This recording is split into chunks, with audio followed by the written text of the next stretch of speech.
Bon, vidéo qui change un peu d'habitude de ce que tu peux voir sur cette chaîne-là, qui est normalement plus un peu divertissante, ludique. Et aujourd'hui, on va parler de moi, mais surtout de vous. Parce que si tu cliques sur cette vidéo-là, comme tu as pu le voir au titre et la miniature, c'est que tu as envie de faire du cinéma. Que ça soit une passion depuis longtemps, que tu sois en études, que tu aies 18 ou 26 ans, même plus, que tu te rendes peut-être, tu te demandes quelle école de cinéma faire, est-ce que c'est vraiment important, qu'est-ce que ça peut t'apporter, quel domaine choisir.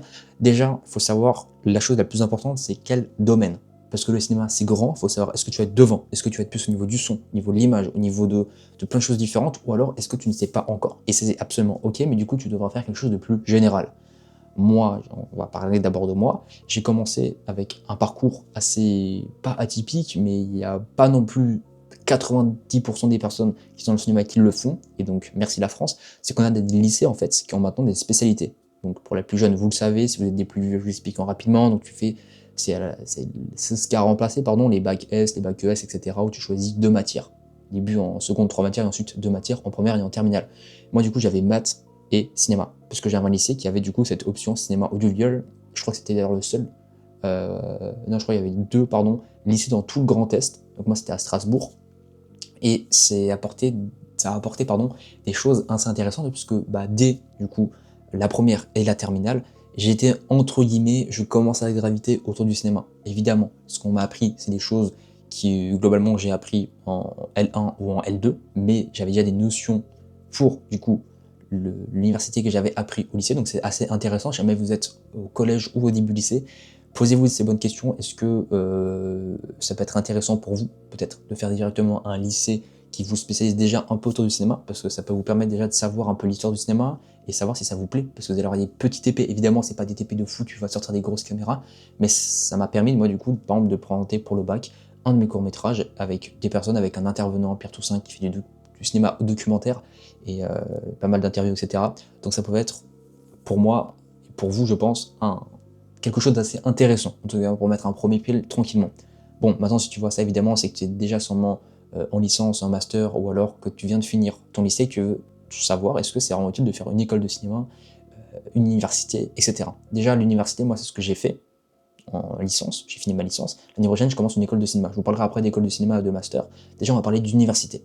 L'université, c'est très intéressant pour 3-4 points. Premier point, c'est que c'est presque gratuit concrètement. Tu as 150 euros, 200 euros de frais à l'année. Si t'es français, si t'es européen, ça peut monter à 3-4 000 euros. C'est un peu plus cher, mais c'est toujours moins cher que les écoles privées.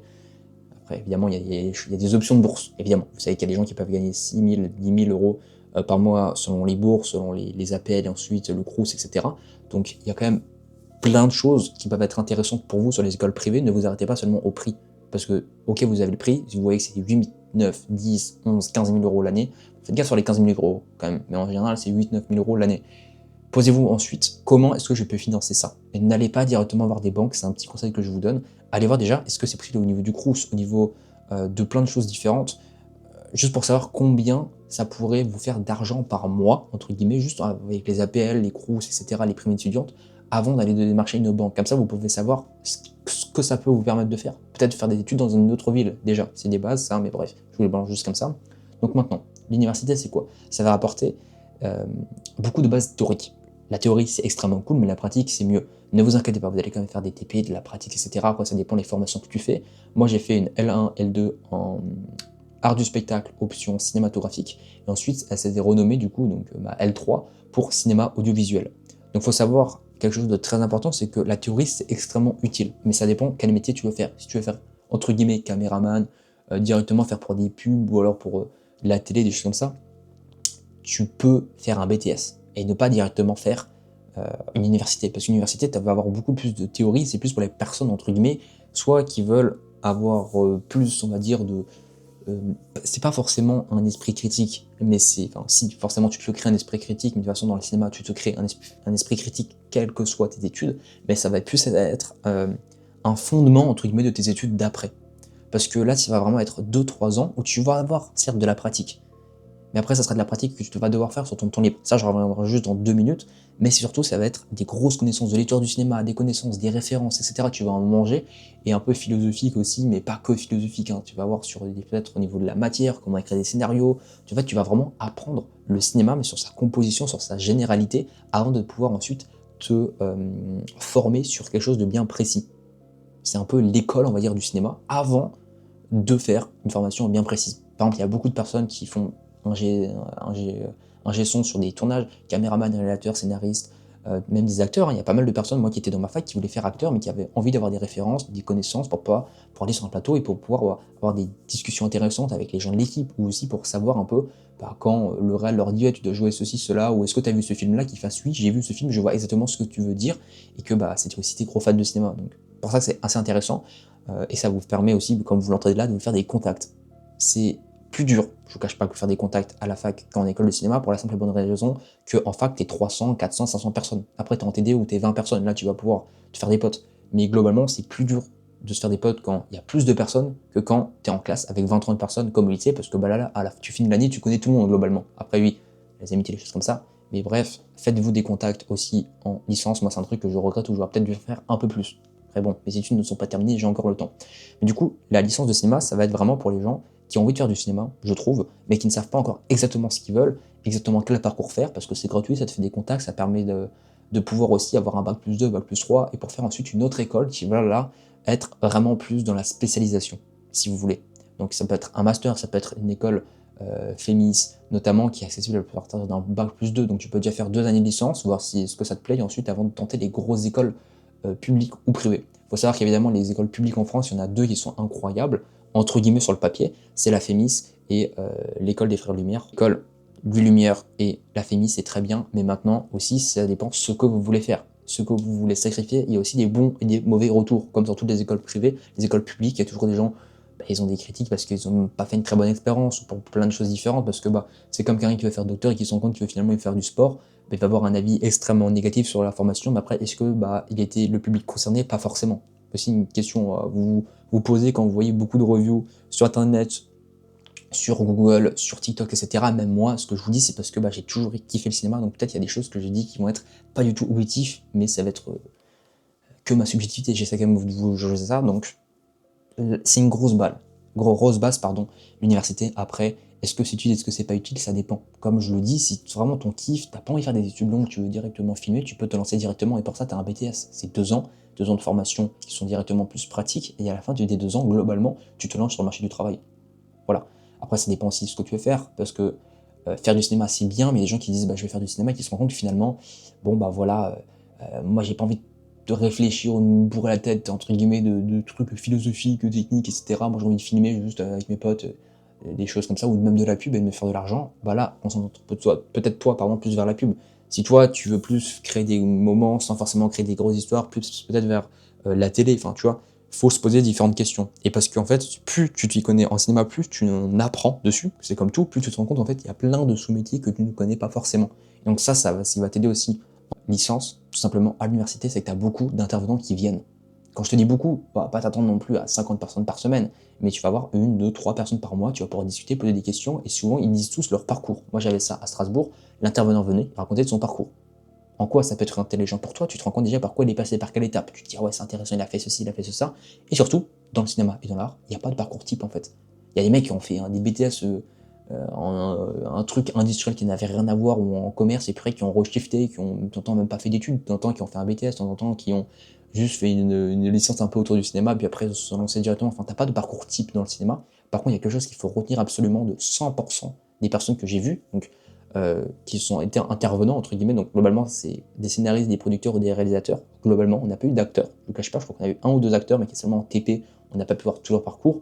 Au niveau du coup production, scénario, réalisation, donc qui englobe beaucoup de rêves, en gros, de pas mal de personnes, et ensuite des métiers qui naviguent autour, entre guillemets, c'est que des personnes qui ont fait des parcours différents, mais qui avaient un point commun, et c'est le suivant, c'est qu'ils ont bossé, entre guillemets, au cours du cinéma, à côté de leurs études. Parce que l'université, ça te laisse un truc qui est génial, c'est du temps libre. Contrairement à une faculté de droit ou alors de médecine, là tu vas avoir plus de temps libre. Ok, il va y avoir des films à regarder de temps en temps, c'est des films russes de 3 heures en noir et blanc, sous-titrés en anglais, t'es pas très bon en anglais, etc. Ça va être compliqué, mais il faut un peu te forcer par-ci par-là, au moins avoir des séquences. Parce que c'est des trucs qui sont importants, et surtout à côté de ça, t'as du temps libre. Du temps libre pourquoi? Moi je fais des vidéos YouTube, je fais des courts-métrages, j'essaie, je fais des podcasts. J'essaie de d'aller sur des tournages, pardon, en tant que figurant, tu discutes avec des gens. Il faut vraiment essayer de chercher là et de se dire, vas-y mec, là t'as 2-3 ans, ça va te faire, à la fin des 2-3 ans, si t'es ça va demander du travail, mais ça va pas demander non plus énormément de travail, tu vas avoir ta licence, mais ensuite, il faut avoir en fait pas mal d'expérience autour. On te demande pas de faire un film, de te nommer Nina Khan, non. On te parle juste de te faire des choses qui vont te servir dans ton CV, qui vont servir à toi aussi d'avoir des contacts, d'avoir des premières expériences. Donc, c'est pour ça c'est très important quand tu es en université. En école de cinéma, c'est peut-être un peu plus chaud parce que tu as plus d'heures, etc. Et tu as aussi pas mal de choses que met en place l'école pour pouvoir gravitationner, entre guillemets, j'appelle ça comme ça, autour du cinéma, faire des tournages, connecter avec des personnes, pardon. Mais quand tu es en université, c'est en fait, t'es solo, tu es libre à toi-même. Donc, ça, c'est aussi pour les personnes qui ont. Après, ça, c'est le fameux école-université. Si toi, t'aimes bien en plus un peu pas te fier qu'à toi-même, entre guillemets, et t'organiser comme tu veux, l'université, ça va être génial. Moi, j'ai absolument kiffé l'université sur ça parce que je faisais tous mes petits projets à côté, aussi de l'argent pour économiser pour du coup mon école, des choses comme ça, après mon master, etc. Je vous en parle dans 2 minutes, ne vous inquiétez pas. Mais du coup, t'as vraiment ce truc-là où en fait, ça va te laisser du temps pour faire des projets de côté. Si t'as déjà une chaîne YouTube, tu fais des stages actoraux, tu fais de la réalisation des courts-métrages, ça peut être une bonne alternative pour pas stopper les études, continuer aussi avec les bourses courses, les choses comme ça. Tu fais une étude de cinéma, université de cinéma, plus licence, parce que master ça demandait quand même beaucoup plus de travail, mais tu te fais ce truc-là de cinéma, et à côté tu peux faire tes projets perso. Comme ça te laisse 2-3 ans pour voir est-ce que tu te lances solo, ou est-ce que tu continues les études, ça te laisse plus ou moins beaucoup d'opportunités. Donc BTS, université, on en a parlé, maintenant école de cinéma, faites déjà attention à une chose, est-ce que votre école de cinéma a un diplôme reconnu par l'État? Ne vous arrêtez pas seulement à ce que dit le site, faites vos recherches, ne vous arrêtez pas seulement à l'étudiant Figaro, parce que tu entends, les écoles les payent pour qu'on mette en première, deuxième, troisième place, etc.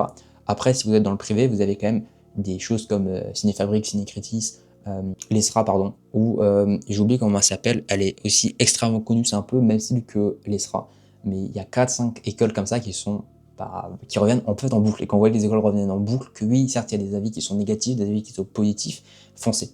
Parce que quand vous voyez une école avec que des avis négatifs ou que des avis positifs, là c'est bizarre, mais quand vous voyez que les avis sont vraiment divergents, et que surtout vous regardez des vidéos YouTube, qu'il y a des gens qui vous disent ouais, moi j'ai fait l'ESRA, je trouve que c'est quand même intéressant, etc.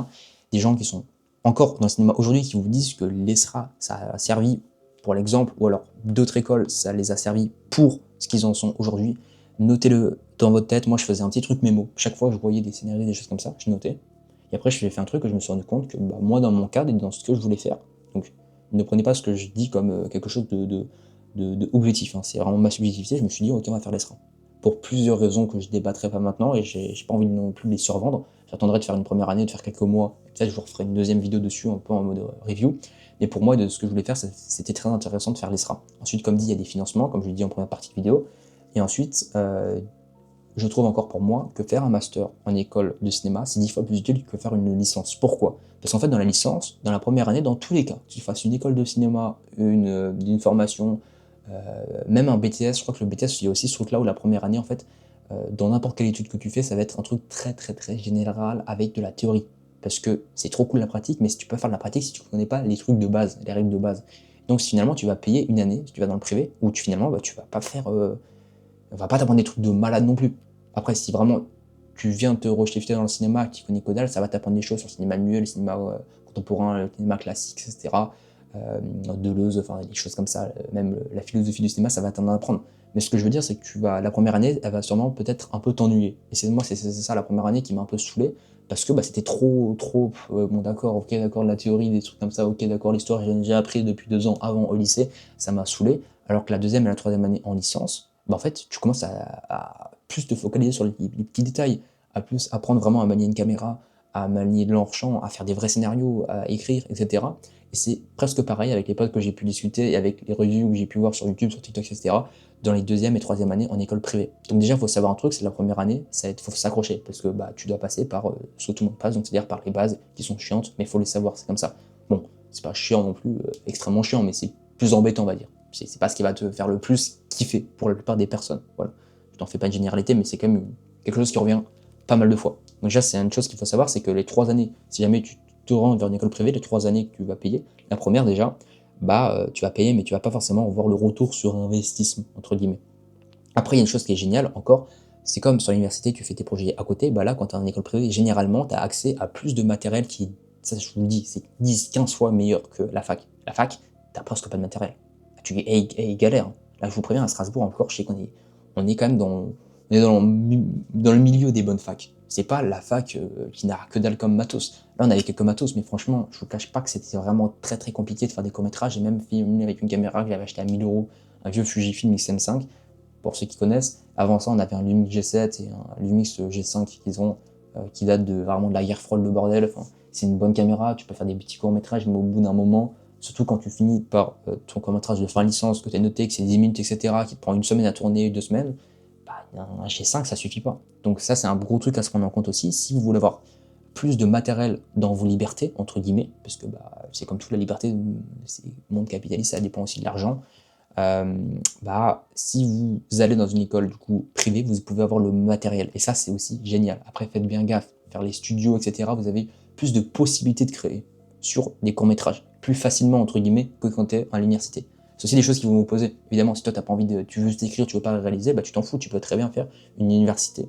Et ça va être moins cher, etc. Et puis l'argent que tu vas, entre guillemets, économiser mentalement, se dire que là, t'as pas payé 3 années à 8 000 euros, mais que tu as économisé 8 000 euros par année pour tes projets d'après, c'est aussi intéressant. Il y a plein de personnes qui ne font pas des écoles payantes, mais qui gardent leur thune de côté pour ensuite, après, pouvoir lancer leur propre projet. Et c'est très intéressant. Ça dépend vraiment de ta vision. Et la dernière chose à savoir dans les écoles privées, c'est que tu as une chose que j'ai pu remarquer sur tous les avis que j'ai pu voir. Et si d'ailleurs vous avez des avis qui sont positifs, négatifs sur tout ce que je viens de dire, mettez-les en commentaire. Je pense que l'espace commentaire, ça peut servir à ça. Vous marquez tout simplement vos expériences, vos études, là où vous en êtes. Si vous avez des questions, je suis là pour répondre. Je vous mettrai mon Insta aussi, Melvin, MELVIN.R_. Voilà. Posez-moi des questions, ou même Movie.fr, je vous réponds à tout d'ailleurs. Donc, c'est une chose très simple en fait, c'est que quand tu vas faire une équivalent licence, donc les 2-3 premières années dans le privé, il y a beaucoup d'enfants de riches, quand je dis riches, c'est pas non plus ils ont 3 millions d'euros, mais voilà, c'est qu'ils se disent vas-y, bon, allez, tu vas faire ça parce que ça leur fait kiffer, ils ont vu 2 James Bond, ils ont vu un film par-ci, par-ça, mais ils ont pas vraiment trop le cinéma, et ça, ils vont s'en rendre compte, au niveau de la première, deuxième ou troisième année d'études. Et le problème, en fait, c'est que tu vas en école privée, tu auras plus de chances, malheureusement, pour en fait sympathiser avec des gens qui ne vont pas faire leurs études dans le cinéma. Et donc, qu'est-ce que ça crée, ce problème-là? Ça crée que tu vas sympathiser, tu vas faire des courts-métrages avec des gens qui ne vont pas venir, etc. Dans la licence, moi, ça m'a fait pareil. Il y a des courts-métrages, des projets comme ça, où il y avait des gens qui n'avaient pas la flemme de venir parce qu'ils n'avaient pas trop envie d'être là, et puis voilà, tu vas pas les obliger, hein, c'est leur vie, mais ça fait un peu chier. Mais dans les écoles privées, tu as ce truc-là de la première, deuxième année, où en fait, tu as beaucoup de gens qui abandonnent, et du coup, qui vont pas à tes projets, qui vont pas à tes courts-métrages, donc c'est aussi des choses à prendre en compte. Après, ce que je vous cache pas, c'est que ça a plus de chances de t'arriver, entre guillemets, quand tu es en école privée, mais en école, en licence, en université, tu as encore plus de monde, donc les chances sont presque les mêmes. Mais c'est un truc qu'il faut prendre en compte aussi. C'est que te dis pas, vas-y, là dans l'année, je vais finir mes 3 années d'études, je vais faire 2 courts-métrages ou 3 courts-métrages avec les écoles, ça va être trop bien. Ça se trouve, sur les 3 courts-métrages que tu vas faire, il y en a 2 qui vont être loupés à cause de ça, parce que mauvaise prise de son, mauvais truc ceci, mauvais truc cela. Donc ne te base pas toutes tes études et tout ton parcours seulement sur les cours. Voilà, pour aussi faire des choses de côté. Ça, c'est un truc que je souligne encore une fois ici.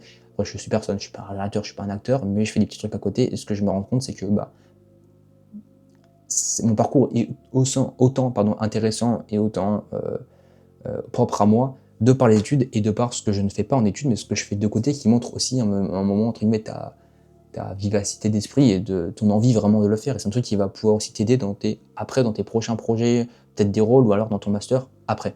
Voilà, donc moi, mon master, je le fais à l'ESRA à Paris, en master scénario réalisation, pour approfondir ça encore, et puisque je considère que les gens qui vont faire du coup le 4e, 5e année d'études, ils savent déjà qu'ils vont faire dans le cinéma. Et donc j'ai plus de chances de faire des bons contacts, c'est aussi pour ça que j'y vais, parce qu'ils ont un gros truc j'ai oublié le terme, un gros truc de contact, un peu de toile d'araignée, tu vas pouvoir te connecter à d'autres personnes, et c'est un truc très important dans le cinéma, c'est de se faire du réseau. Voilà.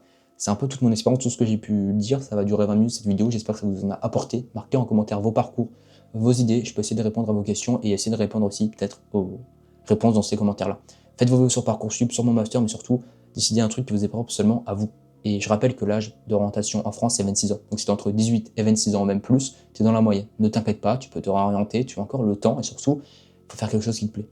Il n'y a pas de 20 millions de méthodes pour te faire kiffer, pour atteindre tes objectifs, il faut faire un truc qui te fait kiffer. Pas un truc où tu te dis, oh, allez, vas-y, ça le fait, ou je paye ceci, ou je paye pas, mais vas-y, est-ce que c'est vraiment ce que je fais? Non, il faut vraiment que tu te poses des bonnes questions maintenant, et il faut que tu te fasses un travail de visualisation, c'est un petit conseil que je te donne, en te disant, ok, t'atteins ton métier, ou t'atteins ce que tu imagines, est-ce que tu es heureux? Qu'est-ce que tu ferais? Pose-toi des questions qui vont peut-être te faire peur, mais qui sont importantes de te poser, parce que tu n'auras pas forcément les questions directement, mais tu vas y repenser après, tu vas peut-être, en y repensant, te dire, ok, c'est peut-être le bon choix que j'ai fait, ou alors, j'aurais pas dû faire ce choix-là, je vais faire ce choix-là. C'est une question de choix, d'accord, mais Je le rappelle encore une fois, l'âge moyen c'est 26-27 ans, donc globalement tu vois cette vidéo là, tu te réorientes, ou tu choisis ton master, ta licence, tu as le temps. Voilà. Ne vois pas ça comme un non-retour, un chemin où tu vas le prendre après, c'est fini, tu vas tout louper. Non, ce n'est pas le cas. Voilà, bref, peace.